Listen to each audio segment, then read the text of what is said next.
जगातील कोणत्याही राजाची जयंती ज्या भव्यतेने आपण शिवजयंती पुण्यात साजरी करतो तशी होत नाही।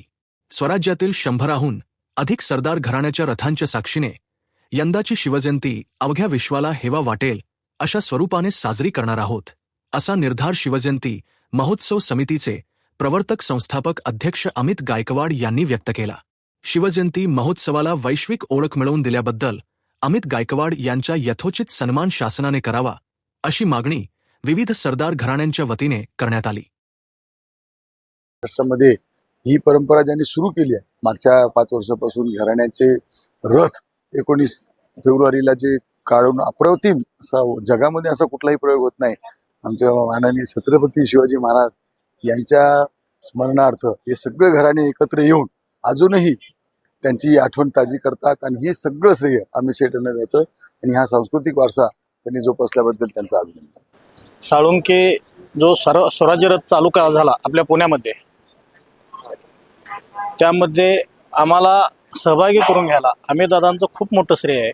जे त्यांनी आता पुण्यामध्ये जे त्यांचं कार्य चालू आहे की सर्व छत्रपती घराणे आणि जी आपली जे सरदार घराणे त्यांना एकत्र करायचं काम हे अमित दादांनी अतिशय चांगले आणि उत्कृष्टरित्या केलेलं आहे। आणि त्यांना जो तो पुरस्कार मिळालेला आहे आज गिझामध्ये इजिप्तमध्ये, त्याचं तो निव्वळ त्यांचा सन्मान नसून हा सगळ्या छत्रपती घराण्यांचा आणि स्वराज्याच्या ह्या सगळ्या मावळ्यांचा हा सन्मान आहे।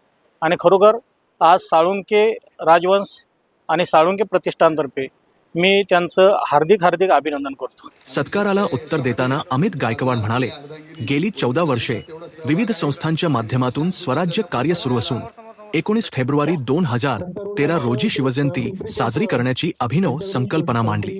स्वराज्यातील विविध घराण्यांनी प्रतिसाद दिल्याने आज 100 स्वराज्य रथांच्या सहभागासह हा सोहळा जगातील सर्वात मोठा ऐतिहासिक शिवजयंती उत्सव बनला आहे। म्हणजे खरं सांगायचं तर गेले 14 वर्ष शिवजयंती महोत्सव समिती पुणेच्या माध्यमातून, श्रीमंत गायकवाड सरकार प्रतिष्ठानच्या माध्यमातून, महाराष्ट्र स्पोर्ट्स फॉर इंडियन ऑलिम्पिक्सच्या माध्यमातून, जय शिवराय स्वराज्य पीठाच्या माध्यमातून, त्याचबरोबरीने औरंगासुरमर्दिनी भद्रकाली रणरागिनी महाराणी तानाजी शौर्य पथकाच्या माध्यमातून, विश्व शिवकालीन मर्दानी युद्ध कला महासंघाच्या माध्यमातून अशा अनेक आघाड्यांवर आपण जे स्वराज्य कार्य सुरू केलं होतं त्या स्वराज्य कार्याची यथोचित दखल घेतली गेली। आणि खऱ्या अर्थाने म्हणजे आज आपण महाराष्ट्राच्या सांस्कृतिक राजधानी पुणेमध्ये आहोत। शिवाजी महाराजांच्या 4 जयंत्या होत होत्या।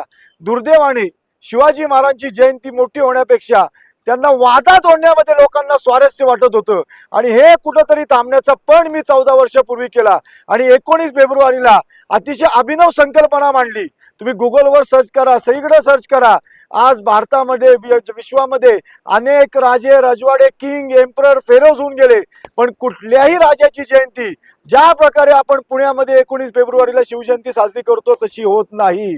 शिवाजी महाराजांच्या बरोबर जी वीर घराणी होते, जे वीर सरदार होते, जे वीर मावळे होते, त्यांचे वंशज आपण एकत्र केले आणि ते आपल्या वीर पुरुषाच्या नावाने रथ काढतात। पहिल्या वर्षी जिजाऊ मासाहेब शहाजी महाराज शिवज्योत रथाच्या नेतृत्वाखाली सरसेनापती वीरबाजी पासलकर, सरदार कान्होजी नेते, कृष्णाजी नाईक बांदल, यसाजी कंक, नरवीर तानाजी मालुसरे या 6 स्वराज्य रथांनी 19 फेब्रुवारी 2013ला विश्वातला पहिला ऐतिहासिक शिवजन्मोत्सव स्वराज्य रथ सोहळा सुरू झाला। आणि आज मला अभिमानाने सांगायचं वाटते की 14व्या वर्षी तब्बल 150 अर्ज आमच्याकडे आहेत आणि 100 स्वराज्य रथांना शिवजयंतीला शिवाजी महाराजांना मानवंदन देणारा हा विश्वातला एकमेव आणि भव्य दिव्य सोहळा ठरलेला आहे। सर्जनशील न्यूज।